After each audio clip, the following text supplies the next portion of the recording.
Good evening, everyone, and welcome to the HHH Racing Podcast, episode 54. I'm your host, Howard Kravitz. Thank you so much for joining me tonight.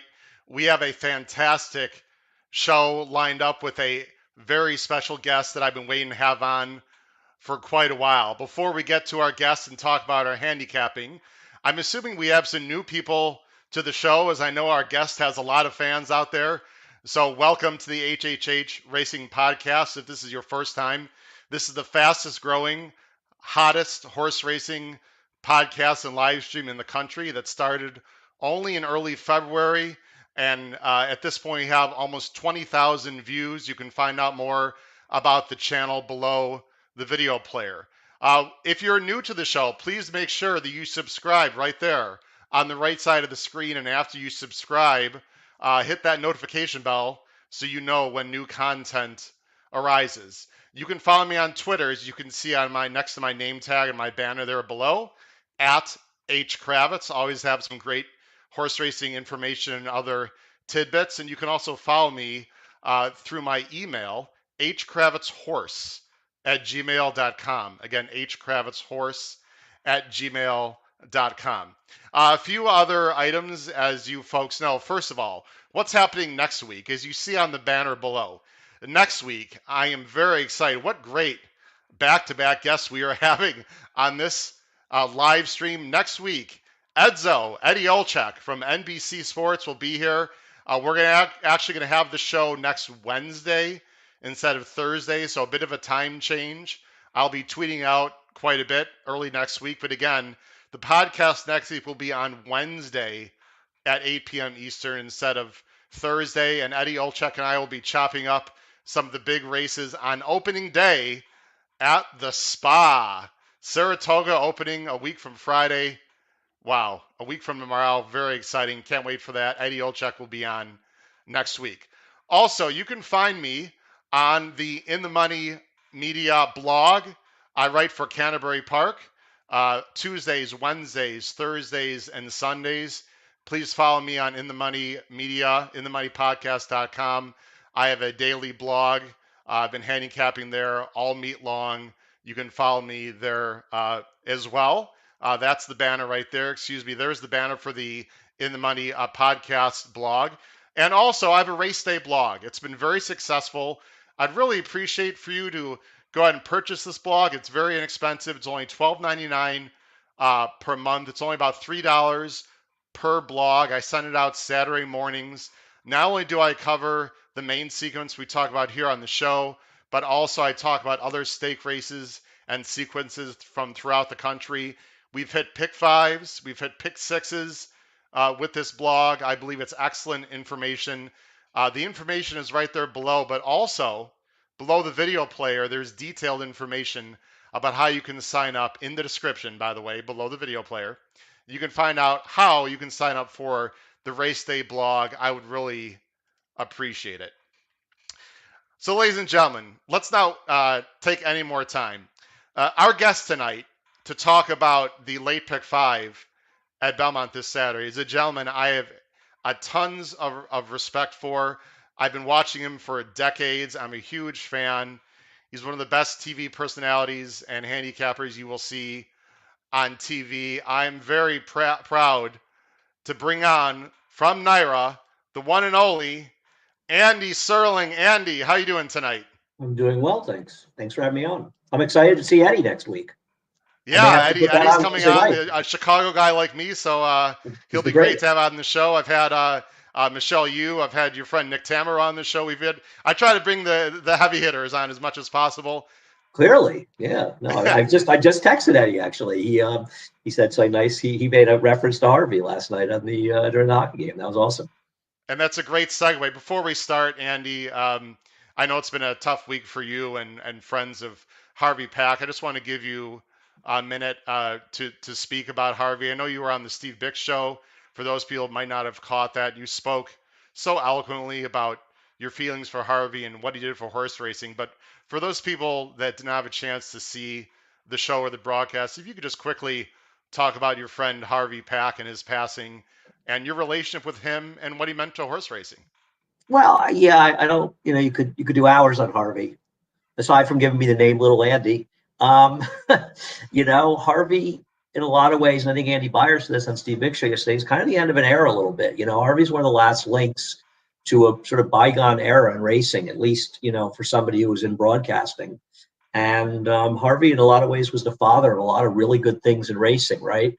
As far as the replay show that he had that was so popular in New York, but also throughout the country, and doing pre-race prattles and things like that. He often said that he's to blame for them. Um,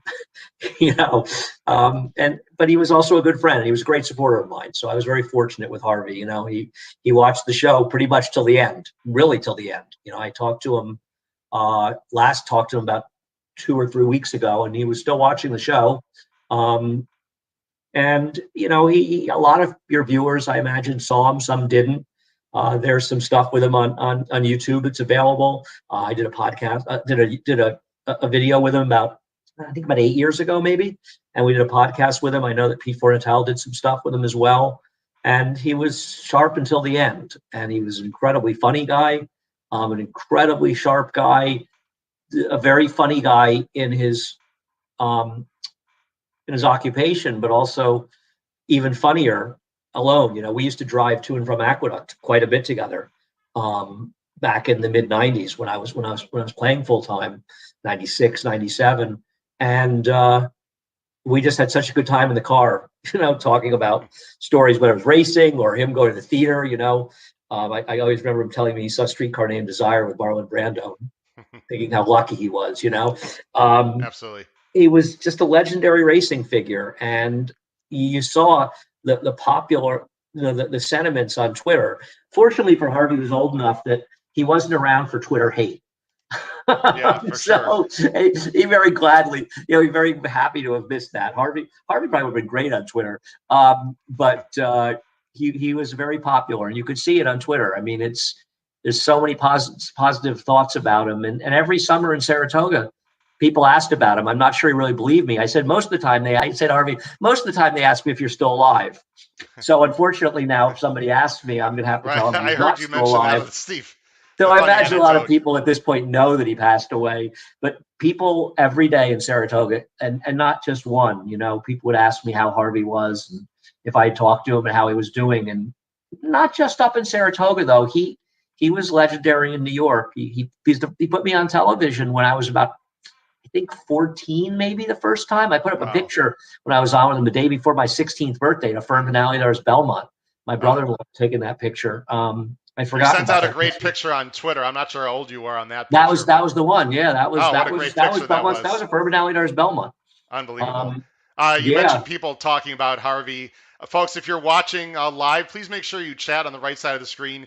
As you see, there'll be comments on the bottom of the screen. Andy, C Money, one of our regular viewers, wants to just comment about Harvey, rest in peace. And there are a lot of people that watch this show on the East Coast that I know have the same sentiments. I know Nick Zito was on a little bit after Andy Byer, and I thought he gave a great analogy on the Steve Bick Show about Harvey. He said he was sort of the Larry King of horse racing. Not only did Harvey obviously know horse racing, but he was such a great personality. He had that sort of dry wit sense of humor that just drew everyone in, didn't it?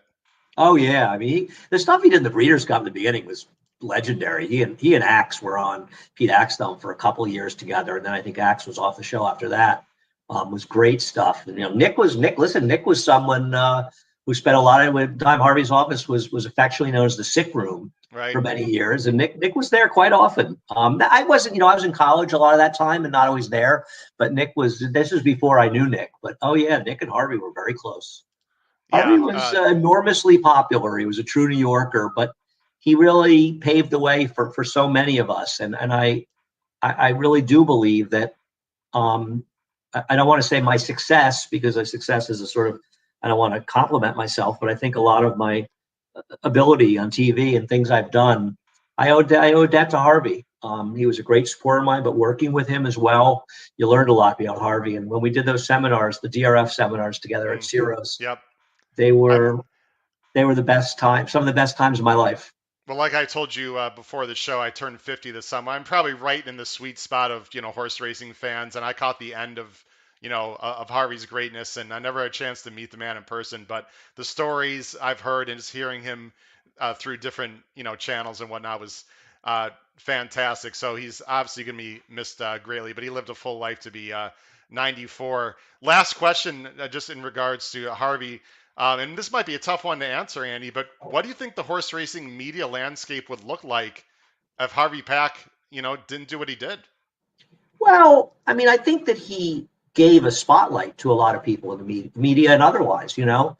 I mean, obviously, Steve Christ was on his show a lot, John Preachy, Bill Finley, different writers in New York, but also handicappers, people like Paul Kornman were on it. And, you know, he sort of gave those people, gave them a little more exposure. Though Paul ended up working the simulcast show for quite a while in New York as well. Sure. Um, you know, it's hard to say. I think I don't know because I don't know if I would think of him as a media person, just as I don't really think of myself as a media person. He was a Right. personality. Right. And I think that he was very synonymous with New York racing. And the fact that he hasn't been there for now, what, almost 25 years, yet people still talk about him, that Sure. says a lot. You know, that says a lot. Harvey was very much out of the public eye for over 20 years, and people still talked about him. And that's pretty rare. And I think that's a real testament to his popularity, and a well-deserved popularity. I mean, the game has changed a lot in the sense from a media perspective. I think with the retirements from writing by people like Steve Christ and Andy Beyer, the two of them in particular, it's left a real void in the game. They were two great voices, and what they really were voices for horse players. And we all feel as horse players that we don't have a voice. And you know, before I worked at NYRA and I was playing the horses, and I've been playing them for a long, long time, I complained as much as anybody. You know, that we don't have a voice. And I'd like to think that I act as a voice. I'm sure a lot of people on Twitter would disagree with that. Then again, I don't. I don't get a megaphone and tell people everything that I do or try to do, and it's not easy. But I think without people like Beyer and Christ, the horse players justifiably feel as though they've been left without a voice. And Harvey was a voice for horse players as well. Well, and that's why I enjoy being involved with the In the Money media team. I know you work with Jonathan Kitchen and Yeah. obviously, Peter Thomas Forentel, and I'm proud to be part of their network because they are about the horse player, and that's why I'm so interested in being involved with them. So, Andy, before we start with the handicapping, and by the way, we have a record number of people watching right now, so thank you very much for joining the HHH Well, Racing Podcast live if you stream said show. Again, if you feel said free that to to comment Harvey, and chat on the right side of the screen. I'll take as many questions as possible about the races and questions about Andy as well. Before we handicap Andy, I have a segment that I started when this podcast began that's been very popular with my guests, and it is called 10 Minutes to Post. 10 minutes to post, ladies and gentlemen. 10 minutes to post. These are me 10 rapid fire questions, Andy, so you can get pretty quick answers here. The first five are going to be not necessarily about horse racing, and the second five will be about horse racing, and then we'll go ahead and start. This is just a chance for some people to get to know you a little better. So, first question out of the box on the bottom: how many lunches does Anthony Stabile owe you right now, and how does he pay them back? he owes me 74. He was buying me pastrami sandwiches back in the day, but apparently the great pastrami place closed near him. So Oh boy. it's more just a running total. But Anthony's very generous, And very sometimes it's two generous. lunches. I know. We How bet do you more than just how that do you? sometimes. We bet 5 and 6 at different times. But Anthony's very generous. He bought me dinner quite a few times in Saratoga last summer. So he doesn't. Anthony owes me nothing. We have a lot of fun together. He's terrific, and I'd love to have him on the podcast as well at some time. We can talk about that later if he's willing to He's the come on. world's one of the world's good guys. Oh, he's fantastic. I love listening to the both of you on the show. Next question: if you were competing, speaking of Final Jeopardy, we talked about before the show, what would be your best category other than horse racing or French films? What category would you do very well in? Grateful Dead. And that's going to lead to another question. I should have put that one up as a subject that you couldn't answer, but I understand that. I know you're a huge fan. Next question: who's your favorite current athlete? I know you're a big sports fan, and why? And what sports do you follow the most outside of horse racing? Geez, I don't know who my favorite athlete is. I really like Joel Embiid. I think he's really fun to watch. I was sorry he was kind of beat up in the playoffs this year. I follow basketball the most. I watch a lot of baseball, but I follow basketball the most. I guess I'd say Joel, but there's a lot of players that I really like. Boy, the whole NBA, every NBA star has been injured. It's been pretty. Yeah, no, I It's know. it's a shame. That's a whole other topic too. It's Yeah, been I liked craziness. Karis LeVert a lot when he played for the Nets. I didn't watch him as much after they traded him, but I always liked Karis a So lot. you're a Nets fan, obviously. Then that's the I team. am. I didn't really have a great affinity for them this year. I feel like they were buying a championship, and I mean, I rooted for them because I've been rooting for them since the '70s.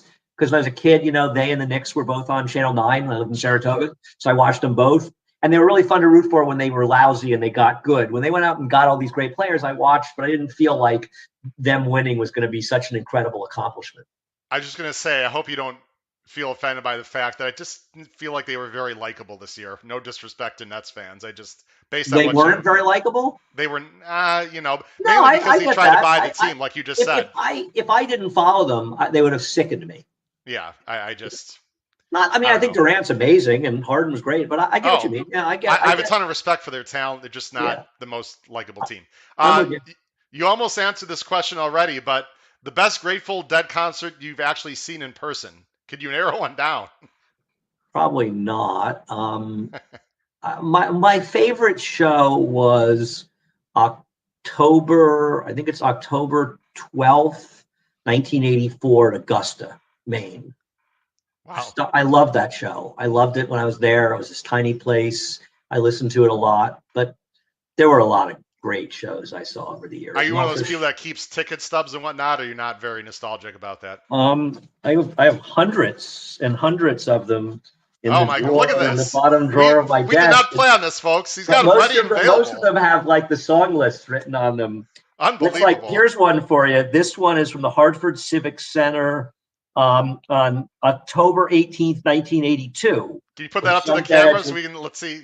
Yeah, there we You're a TV go. guy. You can. There you This go. there's Yep. the set list. I think this is when they Wow. they talked about like an earthquake coming out of the drums in space. How much did that cost, Andy? Probably like $9, right? 10.50. That was Unbelievable. expensive. 10.50. Yeah. Wow. Yeah, I got tickets in here.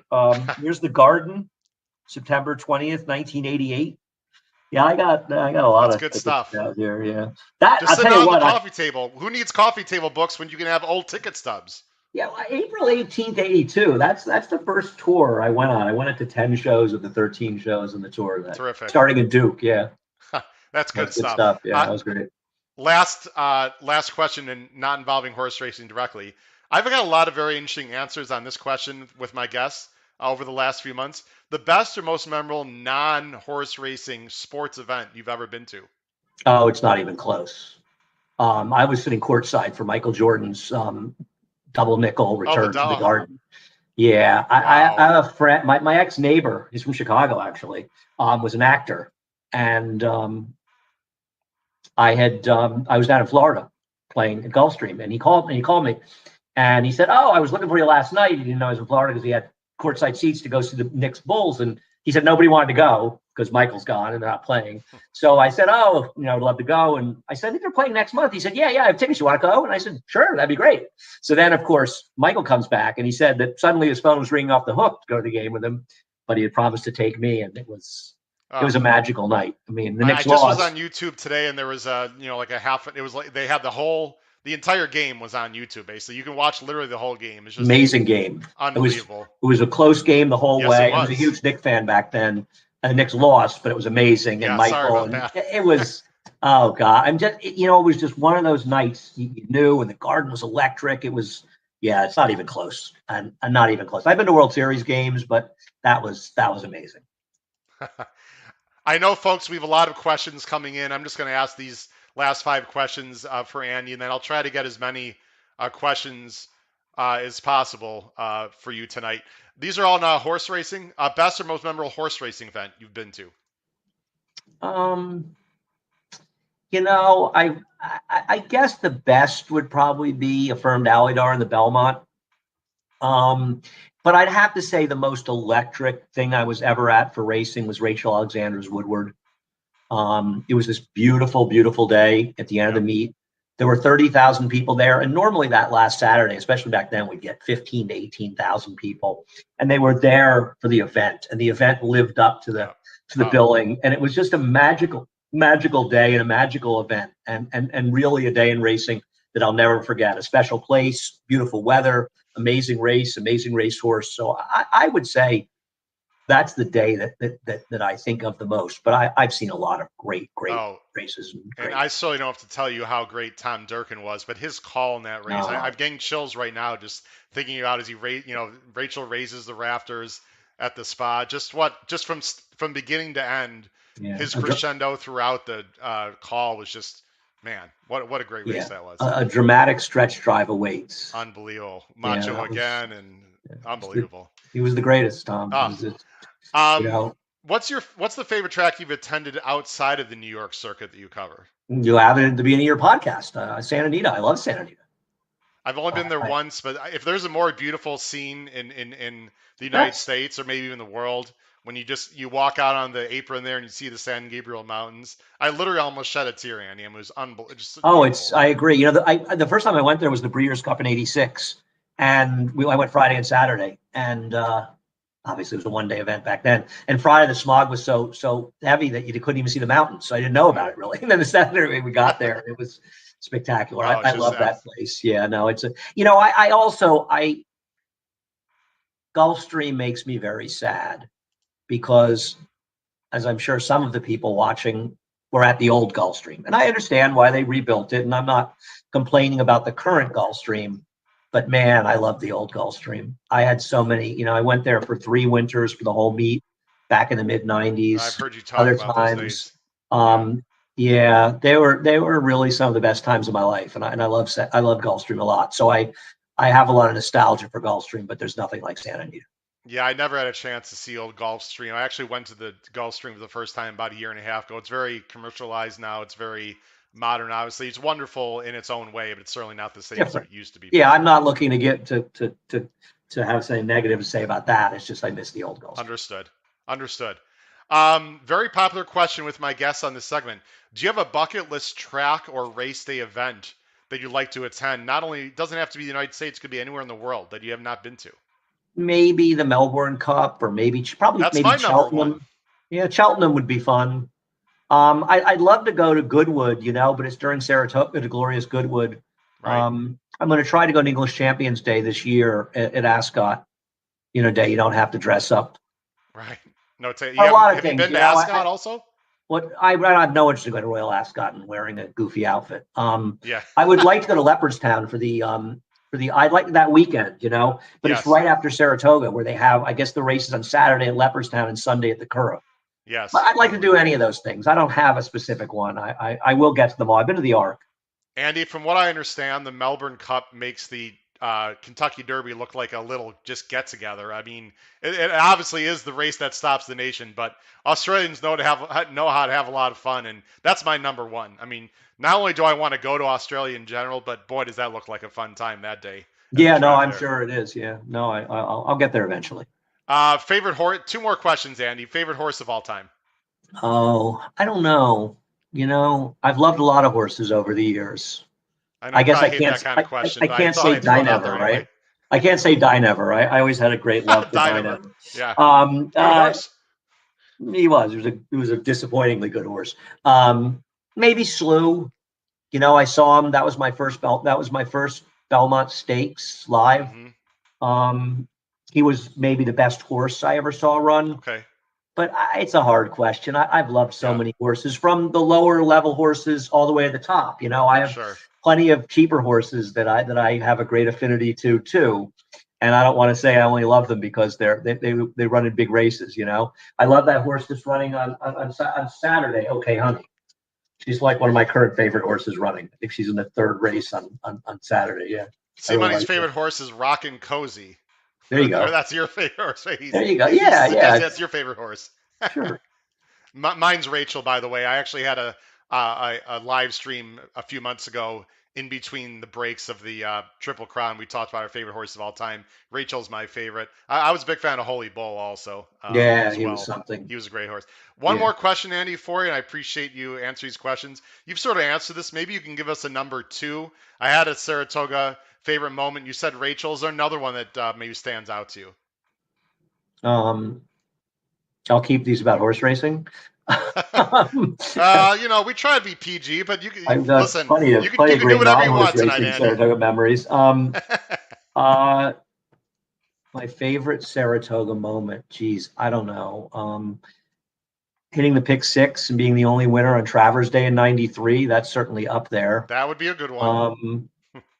Um, um, you know, I mean, truthfully, Rachel's Woodward. I mean, I don't want to repeat myself, Yeah, but yeah, I can't say it's my favorite racetrack moment. It's not my favorite Saratoga moment, but I can't boil down Saratoga to my favorite moment. I can't. There's so many great moments and so many things that are special about Saratoga. And the saddest thing about Saratoga last summer was that you go to Saratoga every summer and you see your friends that yeah. people don't go to the track that much, but they all come to Saratoga. My friend Bob Zancali, who's in Chicago, I've known Bob since the 70s, coming to Saratoga. I think it's the first summer in my life. Since I started going to the track and since I moved to Saratoga, I didn't see Bob, and he'll be back, I think, this summer. In fact, I know he will be. And, people like that, and there's a lot of them, not, that you see. And even just the Yeah, people you go, oh, it's so great to see you. You know what I mean? And, sure. people who stop I, by the booth. I I, think there's gonna be quite a bit of emotion, especially early in when people get to see each other in person, down by the track there or anywhere, whether it be the picnic area, wherever it might be. There's gonna be a lot of happy tears will be shed. I Yeah, think for that's sure. great. I mean, Phil, I've had him at Belmont. I got to see a lot of my friends about 2 weeks ago. People really started coming back, and I saw a lot of my friends, the Jamaicans, that I don't see, that I'm good friends with, and they come every day, and I see them all the Sure. time, and I haven't seen them in a year and a half. I mean, I've talked to Yeah. some of them. My friend Roy was back. My friend Middleton was back, and it was great to see those guys, and Winston as well. And yeah, it was tremendous. And that was like a small thing, Sarah, but they're real friends of mine and people that I've missed. I'm sure we're all like that in many segments of our lives. It's really wonderful to see people that you've missed. No question about it. Well, I appreciate you answering those questions, Andy. Let's go ahead and get on to the handicapping. So, ladies and gentlemen, we're going to be talking about the late pick five here on Saturday. They have some fantastic races. It's a great sequence, 3 stake races, 2 grade ones. We're going to talk about those as well, along with the victory ride, a grade 3. I'm going to go ahead and bring up the PPs here in just a second. It starts in race 7, as everyone's going to see here in just a moment as I get it up on the screen. And there it is. So it starts in race 7. And Andy, I have another banner I want to put up here for race 7. You're going to see my top 3 picks as well. Andy, of course, has the right to change his picks on Talking Horses, and I didn't want to put him on the spot for a I, top 3.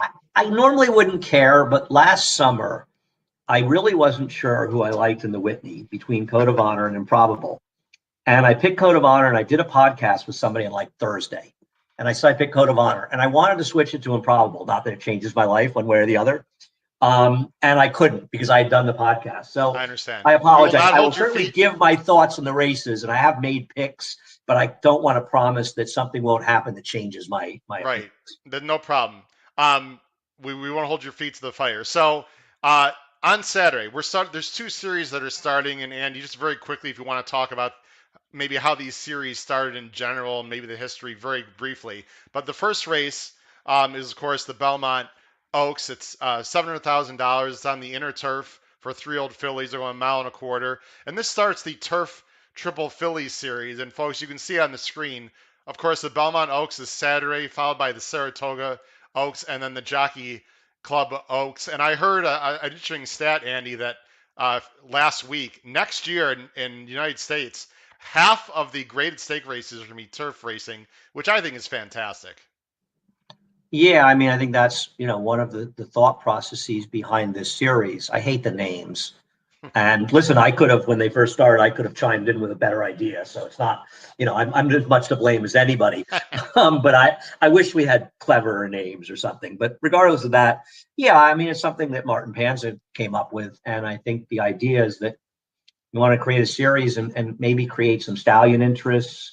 I don't see us having a great interest in American horses as turf stallions. And so far, there hasn't been any. But hopefully, with races like this, and as you say, so many graded stakes, we'll see more. Right. And I think because you've seen a prevalence of people going over to Europe and buying horses like Domestic Spending, who's the top turf horse of the country right now, a Right. horse who's unfortunately he's a gelding.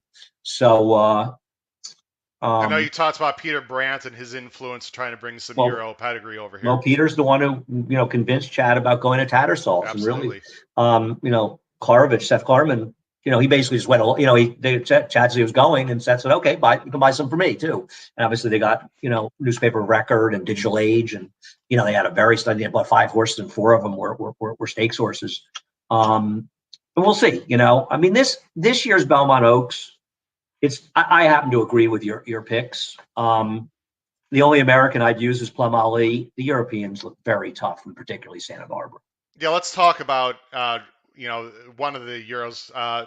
Aidan O'Brien, and it's very interesting. I'm going to go ahead and show. First of all, he's got Santa Barbara, who's even money morning line. Andy, I've got to believe she's going to be lower than even money when they go off. And David Aragona, who does the morning line, does a tremendous job. He's one of the best in the country, if not the best in the country He's of the best morning in the lines. country. But I do believe that Santa Barbara might even be lower. She has been very good. You see, she's been in 3 grade ones. I have a replay that I know we're going to show here in a moment. But 3 back, she lost to a very good Mother Earth. She did lose to Snowfall, who freaked that day and won by 18 in the Epsom Oaks. And then the race we're going to show ran very well against a horse that you and I know very well because she just ran in New York, Thundering Nights. Let's go. Why don't you talk about Santa Barbara a little bit, and I'll go and bring up the replay. Yeah, Thundering Nights, one of those annoying beats probably of 2021 when she Oh finished second gosh, in the New York sure. to Mean Mary, and Mean Mary's a very nice horse, but she was also able to, sort of waltz along on the front end. Oh, And Thundering Nights was a decent 3-year-old, and she really blossomed as a 4-year-old. She had an excellent race against a very, very good horse where she ran the best race, and she lost before the New York, which is probably why we both liked her. And you're going to see we'll go ahead and show the replay Santa here. Barbara's like 5th towards the outside, and there's sort of in the bluish blue, and black silks. Yeah. And she's going to end up, Thundering Night's going to drift. She's like in front of her with a blaze, and she's going to end up sort of moving inside of her and falling just short while running well ahead of Cayenne Pepper, who's a very good horse who ran the Breeders' Cup Filly and Mare Turf last year. Correct. So Thundering Nights is right here. I'm sorry, I didn't mean to step on your toes there. No, you're fine. Thundering Nights is right here. Yeah, that's I'm sorry, this is Santa Barbara. Excuse that's me. Santa Thundering Barbara. Nights is here, Yep. and back here is Cayenne Pepper. And go ahead. You already spoke a little bit. No, I mean, there's not a lot to say. She really, she ran very well. She just wasn't able to catch a filly who at this point could be one of the better fillies and mares in the world. Certainly overseas, certainly over in Europe. We'll see. This was a Group 1. They finished well ahead of the rest of the horses. Yeah. And I know a lot of people make a lot of Aidan O'Brien's bad record in America, and I've done that quite a bit over the years, and it's worked well. But he's done okay in these races. Over the last 5 years in the Belmont Oaks and he's won 1 of 6. He's had 12 stars. He's had 2 wins, a second, and 2 thirds. And in the Oaks, he's got a win, a second, and a third. And here are the odds of the horses he's run in the Oaks in the past: 41-1, 18-1 who ran second, 10-1, 10-1 who won, 12-1. He did have a 2-1 shot. It was a good 2-year-old, and she ran in the Bev D after this. She could not run anymore. And 16-1 who finished third. In the Belmont Derby, he's been 6-1, 5-2, 30-1, 11-1, 11-1, and 49-1. So the reality is he shipped over a lot of real mediocrities. And he seems this year to have realized that our 3-year-old fillies, the colts are okay. The fillies are not a strong group. And he realized these are very big purse races. I can go over and win these races. So he's shipping a horse in Santa Barbara. If she runs her last race, she can't lose this race. Yeah, there's the stat. We have the same mind frame because that's the stat in the last 5 years overall, right, which obviously looks very poor, but he's running in the top races. He's come close. The horse that Andy referred to. He's taking shots is what he's doing. Sure. That one was Athena, who won in 2018. And Andy, right, interesting enough, Athena was only coming off of a 6-day layoff. This is something that Aidan O'Brien has done before. So as I bring up the PPs once again, if those of you listening tonight are a little bit concerned about the fact that the horse is coming back too quick. That should really not be a concern at all, Andy, because Aiden O'Brien has done this before on even shorter rest.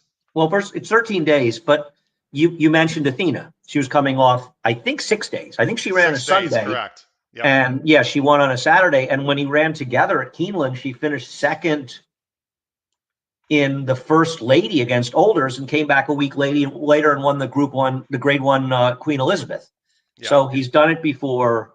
I'm not taking a big position against her. Yeah, I and this brings me. Actually, we'll talk about the horizontal betting for pick five, because I think with Santa Barbara as a big favorite to open the pick five, that brings up an interesting situation. I know there's another horse that we should discuss. There are other horses in this race. Serona is also coming in. Looks slower. I found some information, Andy. I saw Serona to be somewhere around 103, 104 in the official ratings there. Those are the Racing Post ratings. If you and Santa Barbara's 114, so that's right. a pretty big difference. But you wanted to show a replay of Serona's last as well. No, this isn't her last. This is two races back. It's two races back. I'm sorry. This is in the Group One Pre-Cent Allery, where I thought she ran extremely gamely, and she was on the lead. And you're going to see the stretch run. I mean, she fights them off and just sort of abdicates in the very late stages. And I thought it was an extremely game performance. She's actually going to Chad Brown after this race. I read that today. Oh, interesting. I actually I texted Chad and said, this filly's okay. Here's and the race. She's the one on the inside in front. Yeah. Is number 6. But yeah, her next race, where she ran poorly in the Prix Diane, which is the French Oaks, she blew the brake. And for a horse that's forward, I don't care where you're running. If you blow the brake, it's a real problem. And after that, she just sort of got buried inside of horses. She had a little bit of traffic in the stretch, but I think once she blew the brake last time, I'm not saying she would have won. She was a big price in all these races. Sure. She's okay. And to me, I think there's some decent colts, particularly Hard Love in the Belmont Derby. I'm very unimpressed by the horses I've seen here. I think Plum Ali, and we'll talk about her, is clearly the best we've seen from them. And maybe Higher Truth will improve. But I think the Euros may have a real advantage over our horses, particularly Santa Barbara. But I would use Serona a little bit. Yeah, I agree with that. It's just as an extreme backup. I'm an ABC ticket maker player, like I know a lot of people are. I know just briefly, we'll show the Cone Lima Plum Ali, just the end of that race. Let me just get to the time that I want to go to here. Cone Lima, who is the 2 here, just had a perfect trip. Plum Ali, I thought, even though she lost to Cone Lima, Andy, I'm assuming you feel the same way, ran a much better race. You see they are walking. I know it's shocking. They are walking to the half in the turf race in New York, 51-2. I'll go and fast forward a little bit here. And the stretch run by Plum Ali was very impressive. No, I agree. And as you said, I don't want to knock on Lima. She's been a terrific performer, and I think she upped her game in here. But as you say, she had a dream trip. She was sitting on the inside. The other Pletcher horse, the Speed, is not much horse. But I thought Plum Ali ran terrific in here. And I think from watching this race, I think you can have a reasonable amount of confidence that a mile and a quarter shouldn't be a problem. It was a classic Joel ride. He sort of sat in the 2-path with her. He never sat right in the rail, but he was on the 2-path, and he waited and angled out, and she really ran. I think she's clearly the one from the U.S. horses. I don't think the horses Spanish Love Affair and Gam's Mission, as much as I love Gam's Mission running in those Forgo silks, are really that good unless they step forward. Maybe Higher Truth for Chad Brown can step forward. I know she beat older horses last time, but this is a real move forward. But she could maybe take a step forward. But I just wanted to show this is listen, Christopher Clement knows his horses 1,000 times better than I do. He mentioned, I saw a little quote that he thinks the extra distance won't be a problem for Plum Ali, Andy. But you see on the dam side, Plum Ali's not really bred to go longer. Is that a concern for you at all? Or is it more just of a class issue on Saturday? Yeah, it's more quality. I just don't know if she's quite good enough, especially if Santa Barbara runs her races. She's so dramatically outrun her pedigree at this point in her career that I'm not sure that we want to pay attention to her pedigree. Is it possible the final 8th will be a problem for her? It is. It's more likely that Santa Barbara will be a problem for her than the final 8. Yeah, I mean, it's hard for me to believe that someone is going to win this race by out kicking Santa Barbara. I think someone would have to get loose somehow, or a lot of traffic trouble for Santa Barbara. It's gonna be interesting. Last thing that's worth mentioning before we move on, Andy, is the turf course. Now, listen, we all know how much you love to talk about the weather. Let me just sum it up for everyone. They got some rain there today. There's a chance of rain tomorrow. It might be heavy at times. It might not. No, But it's supposed to be Saturday, heavy overnight and okay. done by like 9 in the morning. And Saturday looks good, so we're going to assume. I'm sure these two big races are going to be on the turf, and hopefully the last two are Oh, going to stay on. oh, there's no chance these will be off the turf. No, Well, people need to understand something. As many people have noticed watching our races, the rails on the inner turf course where both of these stakes are being run have been at 35 feet. hmm So we haven't been running anywhere near the inside, and we haven't been running on the inside for quite a while. The rails are coming down tomorrow. With the rain, it's highly unlikely we'll be on the turf. So this sure. is going to be fresh ground. So it'll have some give to it, but I don't think the turf course condition is going to play a major role in this race. I would agree. Interestingly enough, though, Andy, if the turf comes up a little bit soft, these Euros, Aiden O'Brien said it, that they really prefer, one of the reasons why they're coming here It's firmer is they turf. prefer to run over firmer. So I'm not suggesting in any way, shape, or form that a wet turf course is going to slow down the Euros. All I'm saying is they might even be that much better if it were firmer. Uh, Well, yeah, it'll I be interesting to agree. see. The feeling is, people often say, oh, a softer course will help the Europeans. That's crap.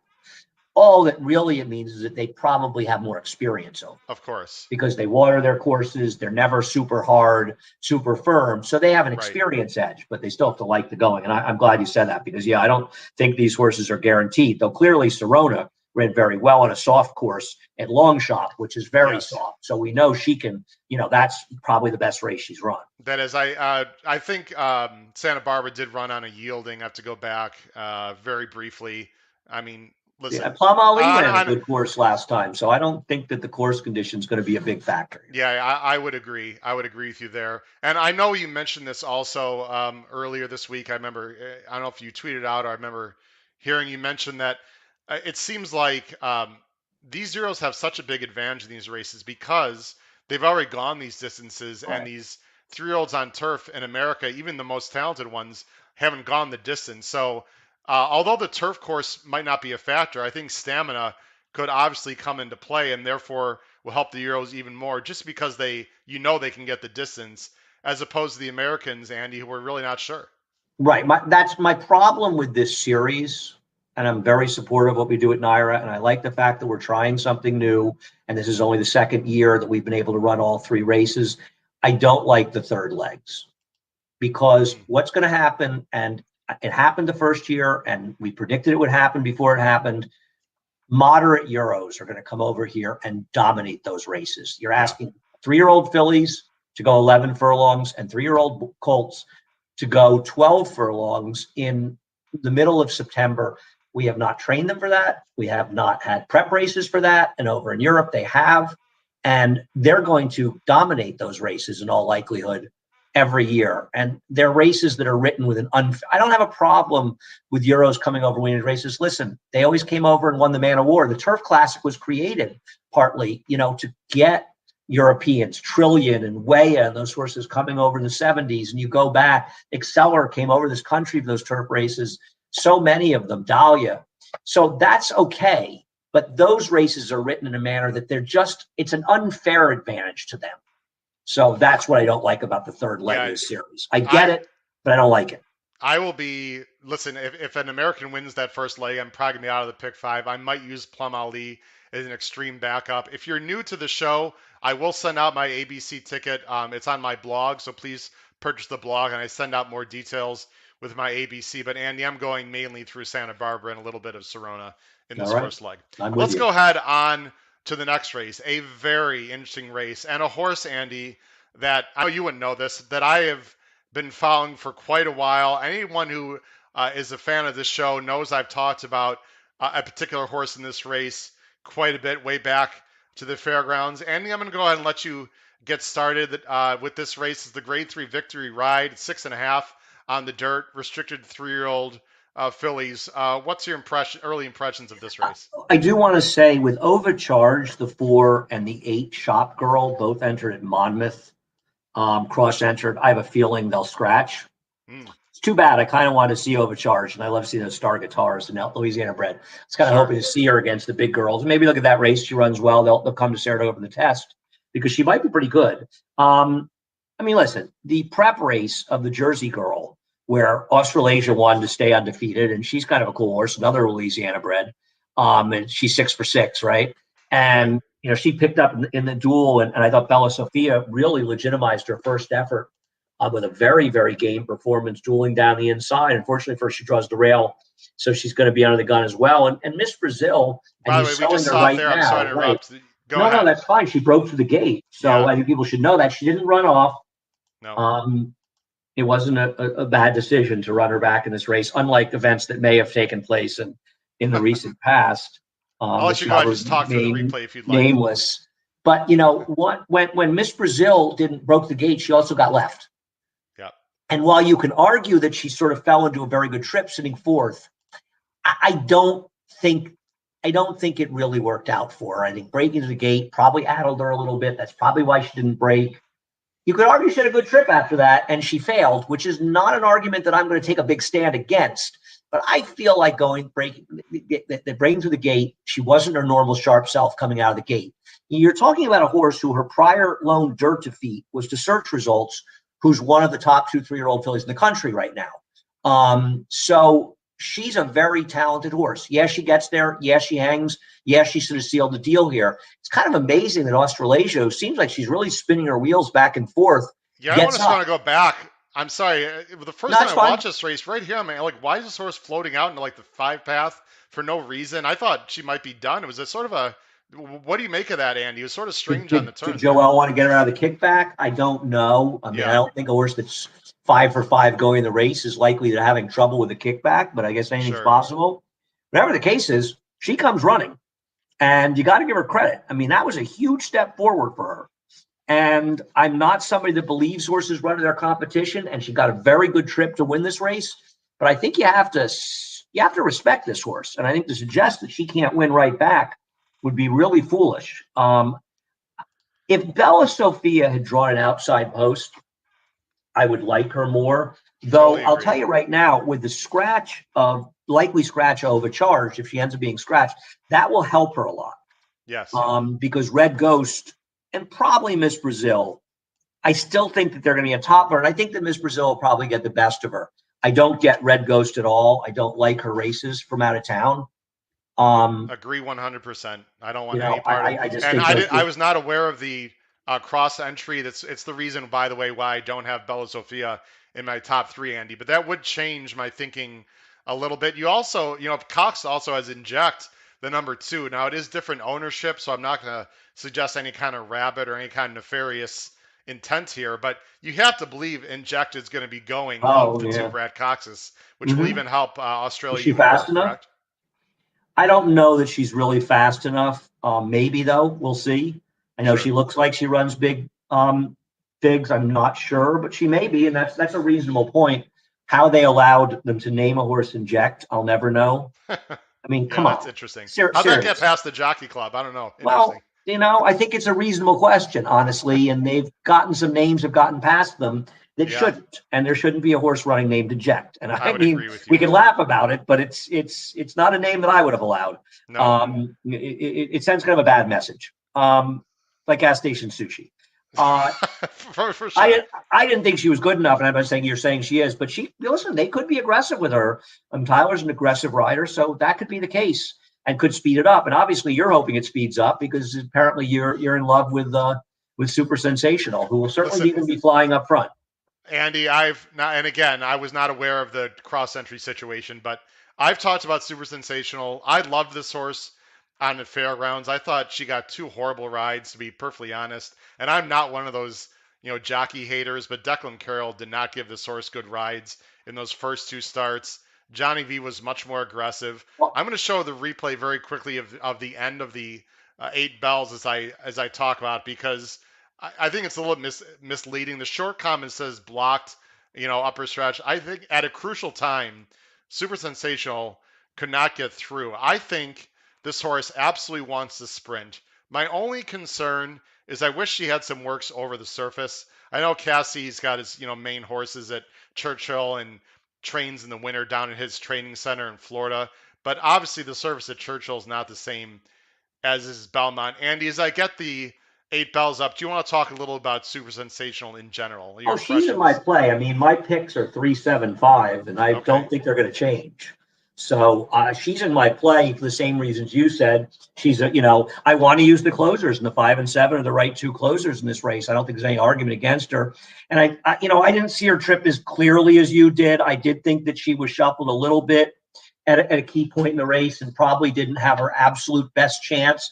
And let's be honest, she was also very close to a pretty rapid pace. Absolutely, So she's right here in those in the white colors there and the red cap. It's going to jump cut, so everyone will just watch it. And you can see right there, she's a little bit in a tough spot. And then right here, especially, you can see right here, this is in a tough spot. You have a very talented day out of the office in front, and a horse. One of my better opinions of the year, Andy, that I gave out obligatory because it looked like it might be a pace meltdown, and the good horse racing call. gods were smiling upon me on She this ran. day. She ran well in the Acorn too. It's not Yeah, like absolutely. So there's she's no day good. out of the offices in this race. There's no obligatory. I'll just go ahead and show, as you see, Super Sensational just bottled up. And by the time Johnny V could get through, he finally gets through about right here. But she did lose some momentum. I'm not saying she would have won the race, but I think she would have been a bit closer. She split horses and ran a very credible race, in my opinion. I just think this race sets up very well for her on Saturday, Andy. But again, the way jockey intent is in New York, and with some of those possible speed scratches, we'll have to see. That might change my I, opinion. I still think they'll be moving a bit up front here. I wouldn't be worried about it. Yeah, And I think she can win. And you make a viable argument. I don't know if Declan rated her because he rode her poorly or if they wanted him to rate her because they so deliberately took her back that it felt like he was riding to instructions. And then he did it again. And I know Declan, he's a bright kid. He's obviously not a upper echelon, riding at the level of a lot of these guys, and he'd be the yeah. first to agree with that. But he's a sharp kid, and I can't believe that he went out and intentionally raided this horse. So I wonder, Okay. if it was him or it was instructions. But regardless, it was a foolish decision. I will not disagree. I don't think he would have necessarily listen. He wasn't going to beat Charlie's Pain the way she ran that day, or he's not going to be Clariere and Travel Right. Column. But they definitely minimized her chances with those foolish moves, for sure. And she can win. I'm using Miss Brazil, Australasia, and Super Sensation.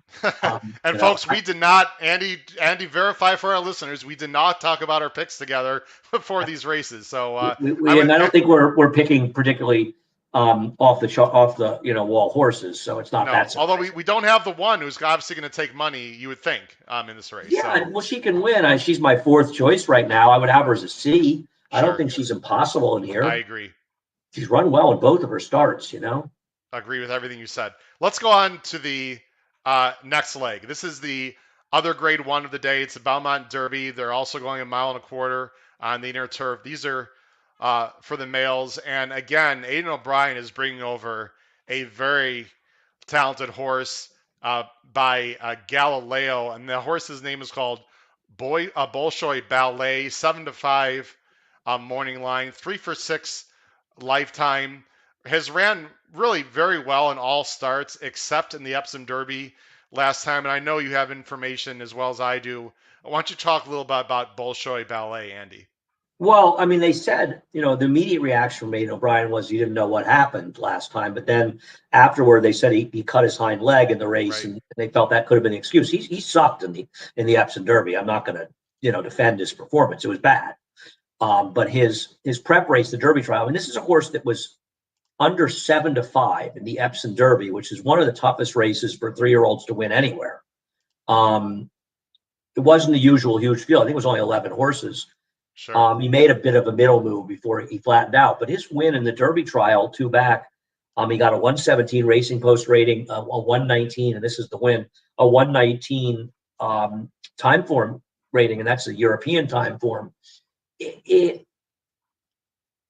This was quite a performance, and he's not a plotter. I mean, he was well back early in the Epsom Derby, but I think that may have been more situational. He was right on top of the pace in this race, and I don't think you're going to see him particularly far out of it in the Belmont Derby. And I really feel I've bet against these Aiden O'Brien horses in the past. I understand if somebody wants to take a shot against them. I get it.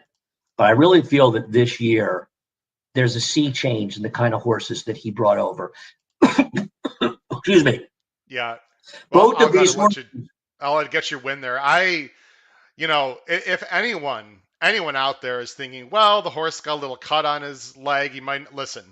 Aiden O'Brien is not bringing a horse over here to the United States for $1 million race if this horse is not absolutely ready. I'm just completely tossing out that last race. I did watch the replay, which we're not going to watch.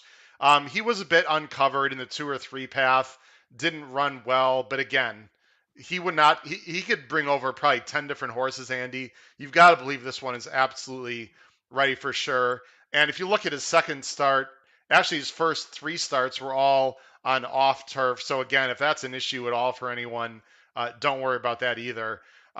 In my opinion, Andy, I have to say it's just a gut feeling. I can't really give you great reasoning. I don't like Bolshoi Ballet quite as much um, That's fair. at, as Santa Barbara, but the main reason is because of what you mentioned. It's not because of the last race.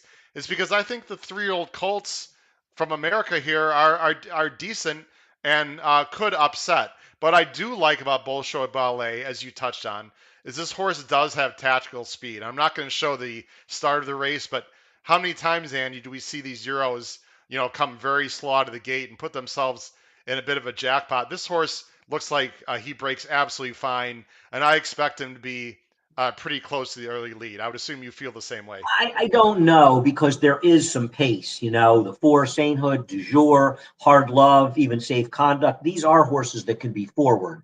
So Sure. I'm not sure. But, and listen, Bolshoi Ballet could be sitting last early, but he's not a plodding type. Hmm. The paces may be much quicker here than they are over in Europe, which will Sure. put him farther back, but he's not a plodding European. So he's not going to be hampered. If the pace is slower, he can put himself in the game. I think the pace rates to be at least reasonably competitive in this race, reasonably, for whatever that's worth around Right. here. Well, I, let's talk about some of the Americans you mentioned that might show speed. Todd always wanted to get St. Hood on the turf, and he supposedly worked well over it. My gut feeling is they're going to send with St. Hood and try to wire the field. The horse I'm interested the most, as you can see my picks on the screen, and I think this horse has a legitimate chance, and I'm actually using him, Andy, as my other A, along with Bolshoi Ballet, is Hard Love. Now, these connections, ladies and gentlemen, Jonathan Thomas and LaPenta, I think they know how to win this race with Catholic Boy. Um, my question that I have for you on Hard Love is the last race he ran against older horses and some pretty salty allowance horses. Do you give this horse extra credit, Andy, for beating older horses as a 3-year-old this time of year? Oh, no question about it. I mean, he took a real step forward. He got a very good trip, and that was a race that was dominated towards the front end. But no doubt about it. I mean, Value. I know Value Engineering was off a long layoff, but he's obviously a talented runner. Second horse was a Godolphin horse. I think it was a big price in there. But no, Hard Love. I'm 2-6 in this race as well. I'm going to play against Du Jour, and we'll get to that. I'm going to Yeah. actually throw in Here's the Safe replay of the Conduct. Hard Love. This is a legitimately good horse He's from right day here. one. Yep. He beat Big Everest, and I know Big Everest disappointed in his return race for Christophe recently. I think June 12th he ran, but he was a highly touted Clermont horse. Excuse me, when he ran second, never surprised before they idiotically rated him down at Gulfstream, and he seems to have gone wrong because we haven't seen him since then. These were two very fast races. This ran an 87 buyer in November at Aqueduct.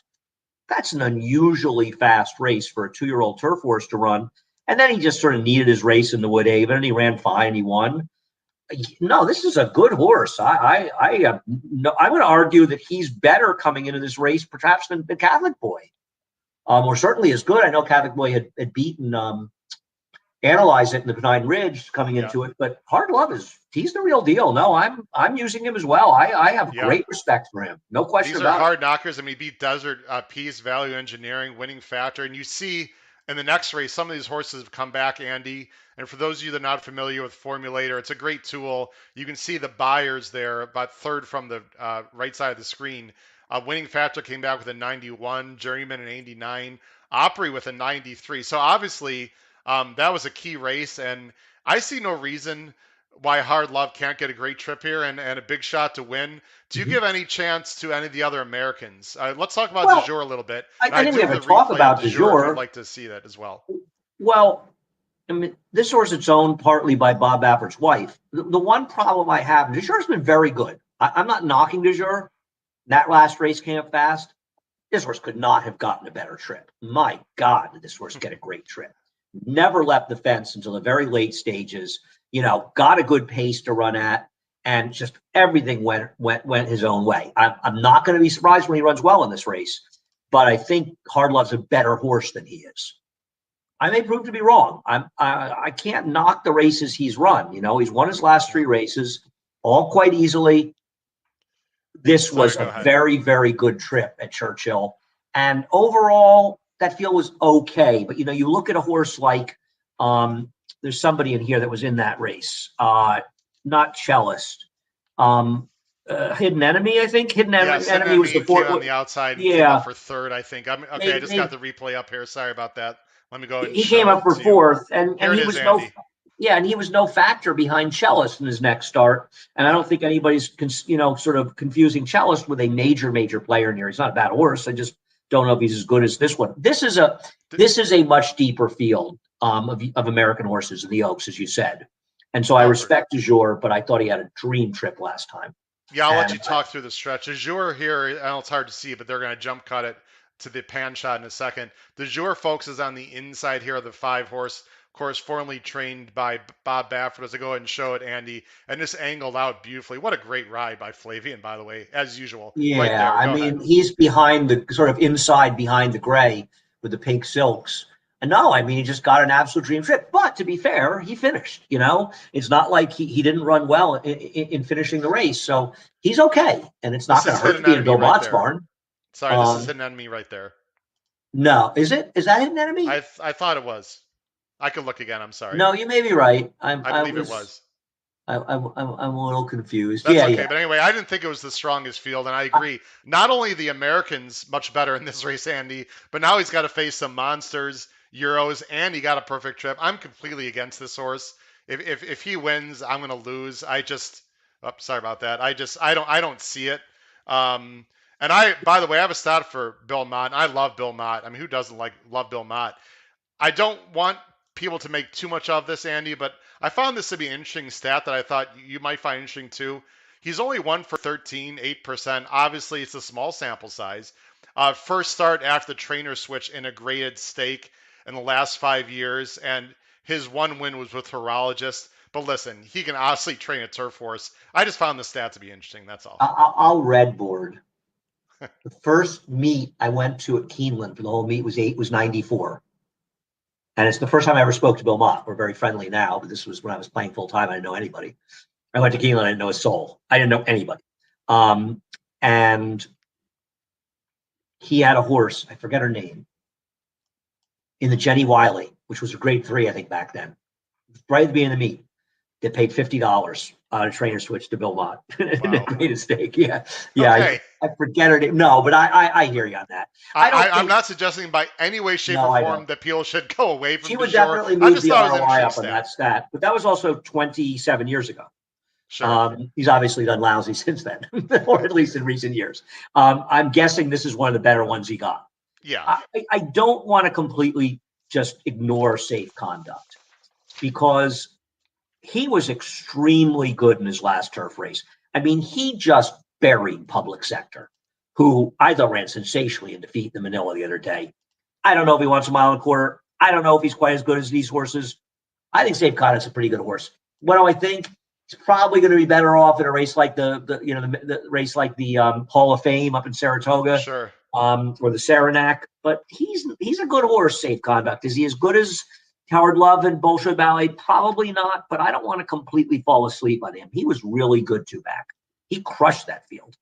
That was very impressive. I got an 87 buyer, which really matches up with almost anyone in here. Last horse I want to talk about, Andy. Then we have 2 more races still to cover. Um, Tokyo Gold. I don't like this horse because I don't like the form lines, frankly, and I know the Italian Derby is not exactly a great prep for this race, especially. However, I will say 2 things. Number one, in that race, which we're not going to show, he closed from pretty far back and looked impressive doing it, number one. And number two, distance and the track, if it comes up a little soft, should not be an issue. If they heat this thing up, which I think is not impossible, I don't think Tokyo Gold is completely out of the realm of possibility. Okay. You're going to get Johnny V with a big price, Andy, but again, because of the class lines, I'm not sure that this is one you want to use. I don't, but I hear you. Yeah. So it'll be interesting to see how Tokyo Gold is bet. It should be a great rendition. We'll see if Aiden O'Brien can win both those two grade ones. Let's go on to race 10. Andy, there's two very interesting races here to end the card.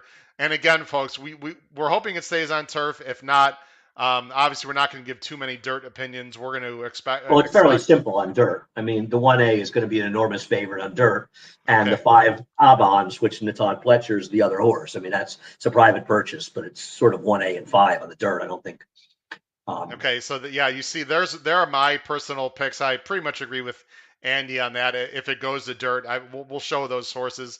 Let's talk about the turf possibility first, Andy. I've got 8-3-7. What do you think about this race? Well, I think you're out of your mind to have left the 11 deregulation out. Okay. I think that's insane. I think the horse to beat is Ranger Fox. That's obvious.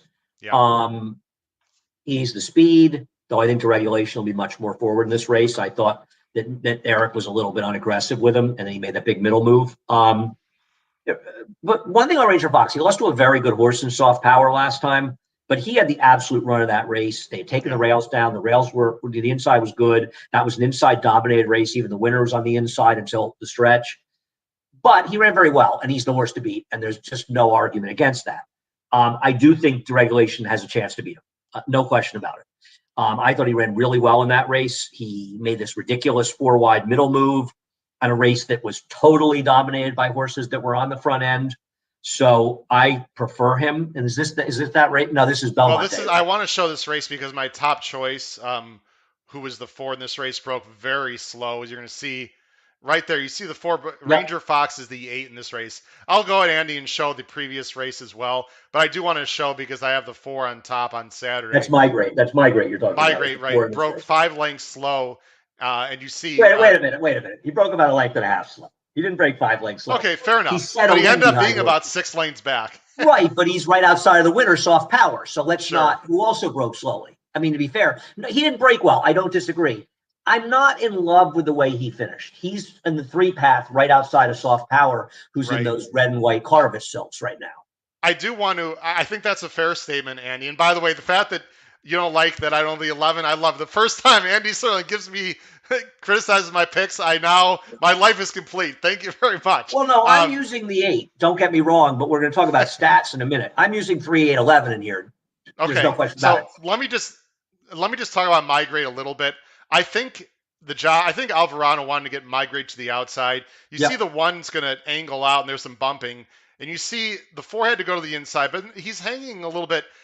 You see he goes left-handed. It looked like he was trying to go right there. It looked like he wanted to maybe come through this way.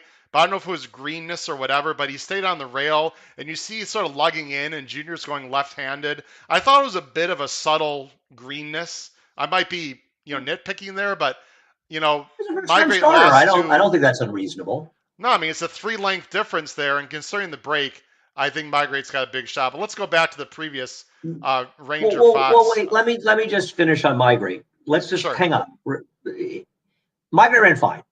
He had to alter course. Probably muted his rally a little bit. He wasn't the best part of the course late, but that's all fine. Bill Mott's stats with second-time starting turf maidens are atrocious. In sprints, he's 0 for 18 over the last 5 years with 5 hitting the board. At NYRA, he's 0 for 11 with 3 hitting the board. Second time starting maidens at NYRA on the turf, he's 8 for 84. He has atrocious numbers with his second time starting maidens. I'm not leaving Migrate out, but I was shocked by them. And what those stats say to me is they're not moving forward in their second starts. That's very interesting. That's what worries me. I'm not leaving them out. I'm not going to leave a horse out because of stats. I saw all the things you saw. I think they're very fair, but that's the reason I'm a little against him. Not against him, why he's not higher. I thought about putting him on top. Anyway, Listen, I think that's very fair. I know you want to talk about the Ranger Fox along with deregulation. Now, uh, I'm going to let you talk about deregulation first, and he's going to be the nine. Let's fast forward a little bit. Uh, it's the well, nine I horses. don't know why he broke well, and Eric just did his usual drop the anchor crap, and he drops out of the race. It ends up being a race that was dominant up front. And to Eric's credit, he realized midway through, oops, they're walking now. Those times are wrong in the paper. It's not. It's the rails at 35 feet. They can't get accurate times. The rails, the times aren't right. They didn't go 23:47 and then 108 and 3. If I don't lose you, I'll go to Trackus and look. If you haven't lost me, have you? No, no, you're good. I will go to Trackus and we'll take a look at what the Okay. actual times of that race were. We might as well do that, right? Hang on. Here's my thing while you're doing that, Andy. Yeah, I listen. Of course, Chad Brown can win this race. I'm not suggesting that this horse can't win, but I didn't like this finish at all. I know this horse was uncovered, three wide. I hear everything you're saying. This horse might be wide again from the outside post. And by the way, the horse that Ranger Fox lost to is King of Miami. This is a horse that I actually saw in person because I cover Canterbury Park for In the Money media, and King of Miami did beat TD Dance in the Mystic Lake Derby. So certainly Ranger Fox has lost to two good he horses. has. But Andy, I got to tell you, this is just the kind of horse I want to beat. It seems like he's getting good trips. He's not He getting the is. job He may done. get one again, though. I'm sorry? He may get one again. He might. But I agree with you. I agree. I'm trying to beat him too. So don't get me wrong. But Yeah. he's the horse to beat it here. Let's not. I disagree with you about deregulation. I think he had an absolutely impossible winning trip. It was a Okay. race that was an absolute merry-go-round race. They ran 1, 2, 3 around the track. Here are the fractions: 22:48, 46:02, 108.71 according to Trackus. So Okay. you're asking this horse to come home. They went what 46. These are maidens 46:23. Sure. He makes this big middle move into it wide against the grain of the race being run. I get it. Chad Brown first time starters, they often will run their best race first time out. I'm not going to argue that, but I think he actually ran very well first time. We sort of disagree on how well he ran. We'll find Yeah, I out. mean, here's my feeling in general, Andy, and this might be stinking thinking, but if it's chalky early in this pick five sequence, I really don't want any part of Ranger, Fox, or deregulation unless I'm going to play, a straight, $2 pick five, some Well, really press up. So again, I could be completely wrong. There is one other horse I want to mention, Andy, okay. because I found this fascinating. Bruce Levine, who is not great, obviously, numbers with his first time starters. However, there's a few very interesting things I want to mention to the viewers out there about number 7, Big Castle. First of all, this is a New York bred who's with out of a War Chant mare, number 1, and Painter can get a turf horse. So those are some interesting things. I found this stat for Bruce Levine. He's only last 5 years only 7 for 70, not very good, right? First time starters, but Better than his 0 for 28 to meet. So he'll yeah, take 7 for 70. listen, but he is 3 for 15, 20% with first time turf starters. And I looked them up, Andy, and they were all sprint victories. And he's got Gaffleone on him. I have no idea if this horse can run, but I just find all those things very interesting. Plus, this horse is working well. So I'm trying to find a fuzzy a little bit underneath, or Hey, maybe to pull off a big upset. We'll see. The race second obviously dam goes was to Ranger Fox, but I just think he hasn't gotten the job done, Andy, and I'm not sure he's going to get the job done on Saturday. No, I get it. He's got the run of this race, but I hear you. I think the regulation is going to be very close to him. I think that's one of the reasons the chap probably put Manning on him. Sure. On Big Castle, the second dam is a very good turf horse. Yes. So this is the first fall from a dam who wasn't particularly good in the turf. She's 0 for 7.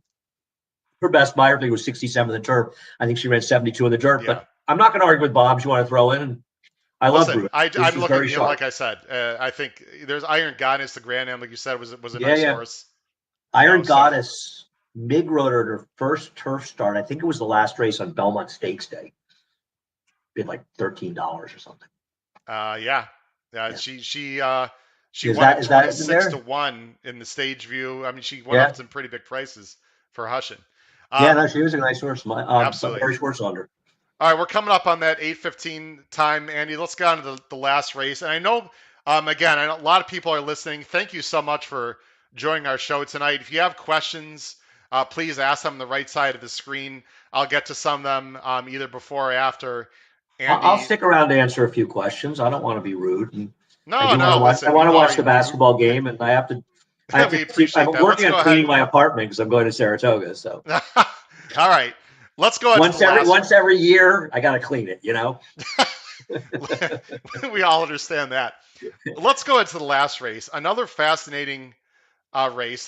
They're going in mile 16th on the inner turf. 25 claimers. I found this to be a very difficult race. Andy, what were your impressions of the finale here at I Belmont? found it to be a very difficult race.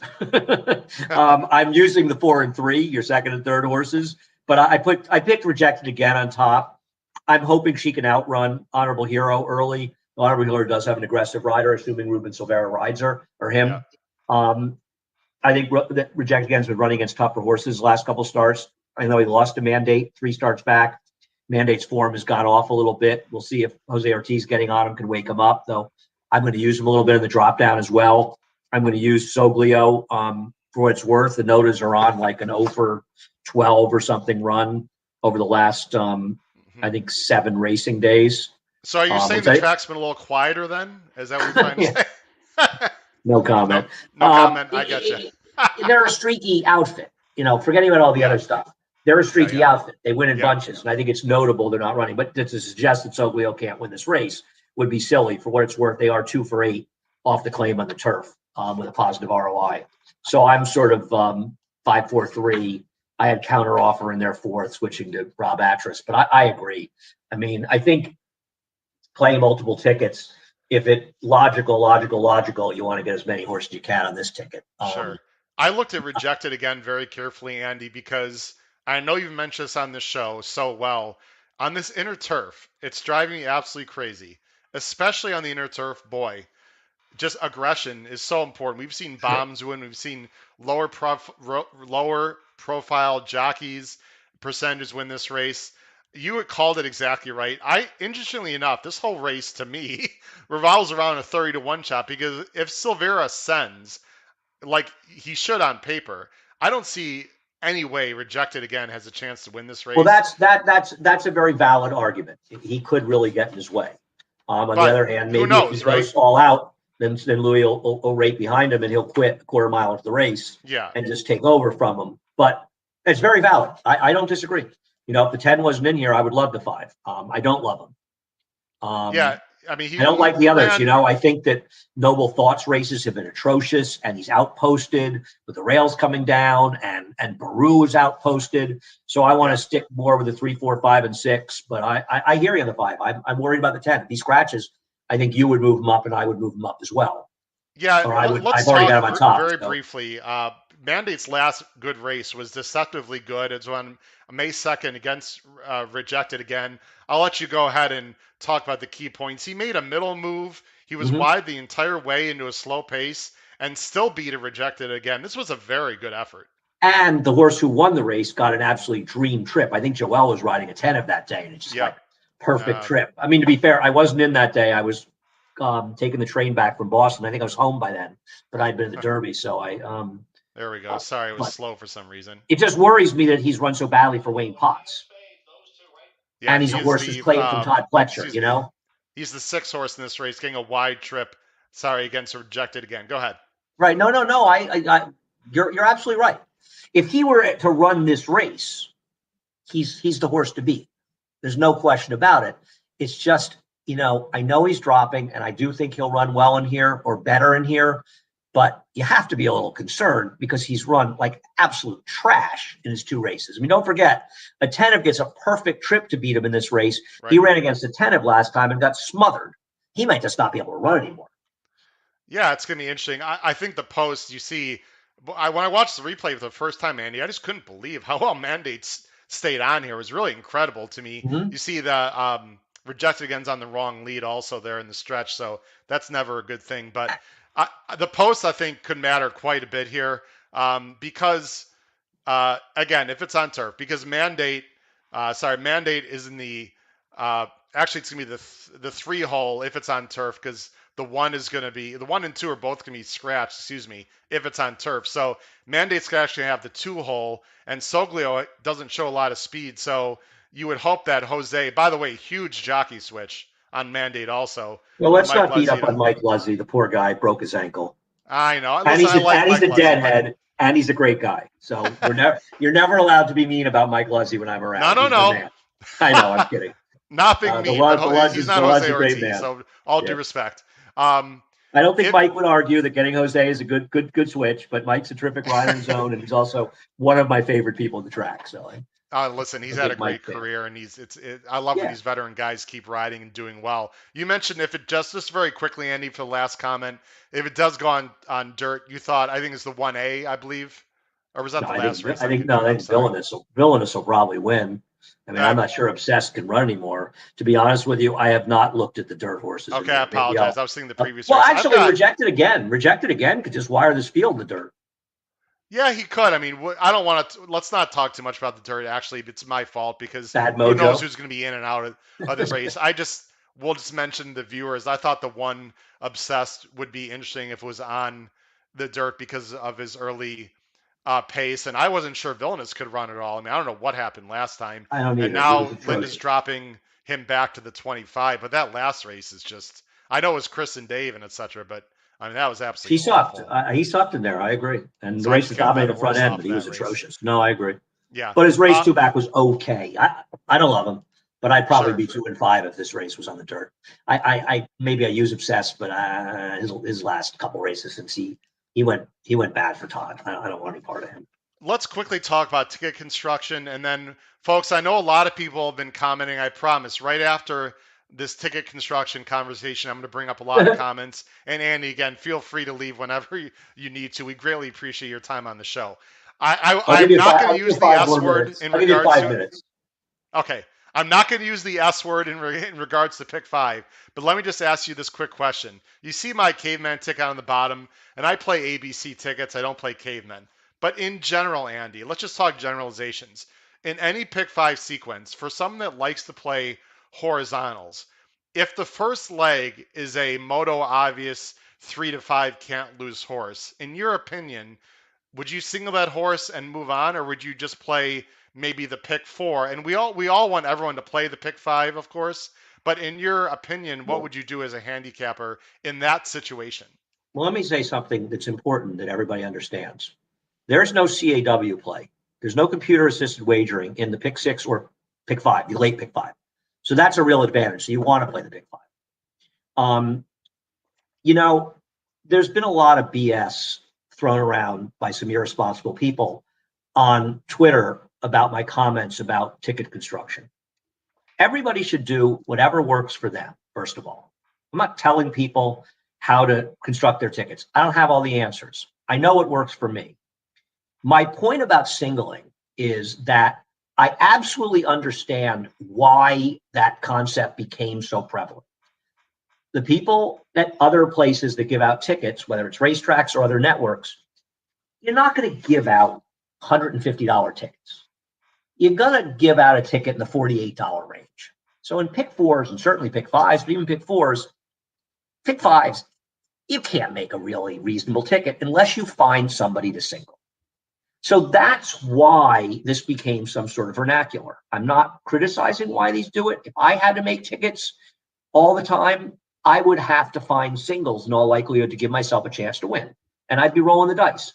I don't believe that's a winning strategy in the long term. I think you need to have horses on your tickets. And that's why I agree with you on the ABC method. Also, the ABC method allows you to not, if that caveman ticket, you're using every horse the same in each race. You use 4 horses. You're saying, I think all 4 are the same. We don't ever feel that way, or we rarely feel that way. Right. So there's a lot of advantages to it. You can be wrong in a race effectively and still win if you're very right in the other races. I don't agree with the notion of this sort of notion that I find extraordinarily confusing, and for some idiots to suggest that I don't understand math is so insultingly ridiculous. I understand all of the math very, very, very clearly, but I also know that the payoffs don't depend on 1 or 2 horses, 1 or 2 short-priced horses. If you get one longer price and one medium price in there, it doesn't matter where the other ones pay. You've got to get to the races where you have good opinions. And if that means using a horse that you're not particularly thrilled with at 4 to 5 to make sure you're alive, so be it. If you absolutely just despise a horse and even money and you want to leave it out, that's fine. But it's rare that you realistically handicap. You know, the smartest bettor I've ever known, and I'm sorry I'm going on and on and on, No, but the smartest bettor I've ever known told me years ago, and he's a legendary smart bettor. He said, one of your fallacies as a player is you have a great long shot opinion. You'll like a 20 to 1 shot, and your opinion's solid with these horses, but you marry yourself to other opinions in the race, like, I hate the favorite. And he said, if you're betting $100 in the race, and let's say you're betting $30 to win on the long shot, your next bet should be a $30 exacta with the favorite on top of your horse. It doesn't matter what you think about it. This is a man who made millions and millions of dollars when the rebates came around. This is somebody whose opinion on betting I respect as much, more than anyone I've ever met, as much, certainly. And you can do a study. You cannot just summarily dismiss favorites. You can bet against them in situations, and I look to bet against favorites as much as anybody. You have to identify the favorite in a race and say, do I want to play against this horse? And you're going to find the race more interested in playing the race when you're against a favorite. That doesn't mean you should be dismissive of them, however, when you're making your bets, in a general sense, depending on how you're playing it. And this notion that it's idiotic to include a favorite, I mean, you don't just include them just because, but you have to have an understanding of the races. And it's a very complicated, long discussion. But the idea, listen, if somebody says, I can only bet $48 and I want to play the pick 5, I get why they single. But if somebody says to me, I want to win playing the pick 5 and my bankroll isn't really a consideration, then I'm going to tell you the idea you have to have a single to win is foolish and will hurt you in the long run. Totally agree with everything you said, and that's why, you know, ABC ticket is the best way to go, because not only can you press up with your best opinions, but the fact of the matter is they're cheaper than caveman tickets, obviously. Mm-hmm. So that's the way to go. Very quickly, Andy, and again, we appreciate your time. C Money has a question mentioned. I'm assuming this is true, that it says you left a stock exchange because it's over computerized. If that's not true, I apologize on behalf of C Money. But are you concerned about the computer players in horse racing in general? First of all, let me say I left the MX partly because New Century went from 30 to 22 on the opening. So let's be honest about it. I mean, I was thinking of leaving anyway, but I lost some money in that, and I was thinking about leaving anyway. But I don't want to sugarcoat it. I want people to think I'm somebody who's at all dishonest. I think what he's talking about, what happened in the options exchanges is the markets got tighter and tighter and tighter. When I first started trading options, markets were quarter and 3/8 wide all the time, and they went to penny wide markets. So making money as a floor trader was basically impossible without taking enormous risk. It's a game that went from being easy to tough, really easy to tough. And I wasn't making much money, and a lot of things happened, and I wanted to work in racing, you know? I love racing. I wanted to do this. And fortunately, Charlie Hayward gave me a chance at NYRA. And without Charlie Hayward believing in me, in 2008, it wouldn't have happened. And I'd like to think it's worked out well. I think that the problem with the CAW players is they're probably losing. They're betting, I think, in New York, I think they're about 15 to 17% of the pool. I'm not exactly sure those numbers, but I think it's around there. There's some places they're betting much more into the pools, and some pools more than not. They're not in our pick 6 or our late pick 5. People should know that. If they're losing 5% before their rebate kicks in, okay, you've got, and let's say they're betting 25% of the handle. They're not in New York, but they're artificially raising the takeout, right, for everybody else. They're creating a higher effective takeout. If they're betting 25% of the pool and they're losing 5% and everybody else is losing 20%, you know, that's 15% there. They're basically raising the takeout 3 to 4% for all the other players. So yeah, of course. I mean, listen, the nature of the game is we're always playing against each other, right? So any smart guy, and there were people, quite a few of us used to win back in the day before the CAW players came, and they came in because of rebates, and that's what it was. And simulcasting created that situation. And that's a long conversation about takeout rates, but also what outlets should pay for the signal and different things like that. But forgetting about all that, they're raising the effective takeout for the other players. They are. So you've got to be that much smarter to win. Period. That's all it is. It's just return on, the return on your dollar bet. And Sure. so, of course, they're making it harder. No question about it. It's a very tough game. On the other hand, most of us that are playing, most of the people that are watching, people play golf that costs them a lot of money. People have hobbies that cost them money. Of course. You're probably not going to win betting the horses. What my goal in life, if I'm successful at what I do in working with other people, I'm not saying I am, but if I am, I'm helping people lose a little less. And I don't mean that as a criticism of people. It's impossible to win without getting a substantial rebate. Basically, the game has changed. I'm helping people lose a little bit less. And therefore, the other thing is, if your opinion sucks, you don't take a lot of tough beats because your horses are invariably running crappy. Whereas the better your opinion, the more likely you are to be a victim of the vagaries of racing and therefore take tougher beats. So it's more annoying if you're a better handicapper, but you're also more engaged. And you're going to say, shoot, I made this pick. He was 10-1 and he ran really well and he finished second or third. And he could have won. And it encourages you to want to play more and you enjoy it more. Yeah, the tougher beats. But let's face it, we've all got a little bit of a masochistic streak in us or we wouldn't play the horses. Okay. Sermon over.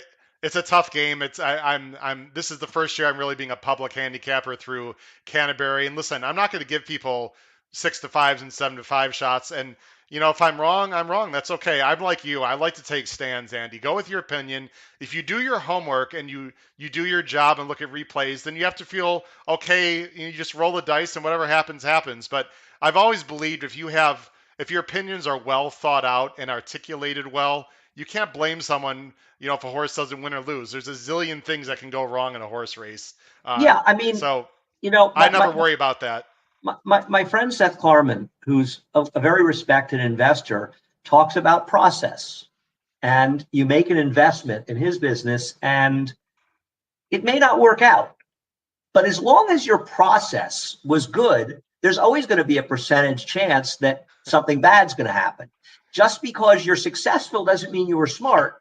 And just because you lost money doesn't mean that you made a bad investment per se. Do not be result oriented in life. Correct. Trust your process. Work on your process, Well, listen, Jim, by the way, one of our good viewers, he thinks he must be a great handicapper because you've had a nonstop brutal beats. And I understand that. I spoke with your good friend and my good friend, Nick Tamero, who said, listen, if you're over 30%, publicly, you're doing a good job. I'm like 33% at Canterbury. You're a god. So I don't know about that, but I do my best. Last question, Andy, and then we're going to let you go. Tough question. Do you have a horse of the year right now? It's July. Listen, no. Partez wants to know right now. Sorry, Partez, but no, I don't have a horse of the year, and I don't. Sorry. How about a leading? I mean, Essential Quality. Obviously, he's got to be up there. Hot Rod Charlie. I'm not domestic spending, by the way. Domestic spending's coming to my neck of the woods. He's coming to. Yes, I know you spoke to Chad Brown. I don't even want to get into the Arlington situation. It's really sad, but yeah, I'm very excited to see domestic spending 20 minutes away from me here. Unless there's a great Euro that comes in, he's going to. You might beat him anyway. I was last at Arlington in July of 1990. Otherwise known as Brent Midland's last shows with the Grateful Dead before he died at the World Amphitheater. And me and my friends went to Arlington one day, and I'd been there before, and it's a wonderful place, and it's very sad. If it closes, it'll be very sad. So like so many, I'm holding out hope that there's a last second savior. Yeah, so am I. It doesn't look that way. Yeah. It's absolutely gorgeous. Andy Serling, I've respected you for so long. I really appreciate you coming on and spending this much time with us. I hope to meet you in person at some point, whether it be at Saratoga or somewhere else. Thank you very much. Any closing thoughts? I know there's a contest also on Saturday that I heard you're going to help bankroll because $3,000 is a little above my pay grade, but maybe you can help me get that entry fee in. I got $3. I got some 20s on my desk. But there is a contest, correct? On Saturday, a live money contest. Yeah, there is a live money for the big races. I hope that people come to Saratoga and visit, and please stop by and say hi. I'm nicer than you think I am, usually, sometimes.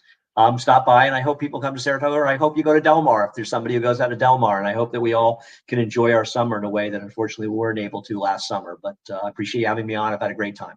Thank you very much, Andy. Really appreciate it. Have a great night and good luck this weekend and enjoy Saratoga as well. Thanks so much. Take care. Bye bye. That was Andy Serling. What a pleasure, what a privilege it was to have Andy on the show. Really appreciate him coming on. Richard, thank you very much for the comment about the podcast. I thought it went very well this evening. Again, there were a lot of other questions. I'm sorry I didn't get to some of them, but it was appreciated. Now, next week, ladies and gentlemen, I'm going to end here in just a minute, but please don't leave the show. A few just real quick comments. Again, next week, and it's going to be Wednesday next week, everyone. It's going to be Wednesday of next week. Eddie Olczyk, is going to be right here on the show. It's going to be Wednesday night, and we're going to be talking about opening day card at Saratoga a week from Friday. So please make sure you do that. Also, please help me out, folks. I need your help. Not only do I need you to subscribe there on the right side of the screen at the bottom, please join my blog. I've given out a lot of excellent opinions, picks fives, picks sixes, ABC tickets. The information is below the video player as well as you can see it in front of me here. Please go to that Patreon website and sign up for the Race Day blog. You get one every Saturday. It's a great deal, and I'd really appreciate your support on that. Ladies and gentlemen, that is all for episode 54 of the HHH Racing Podcast. This has been your host, Howard Kravitz. Good luck with your wagers on Saturday. Good night, everyone.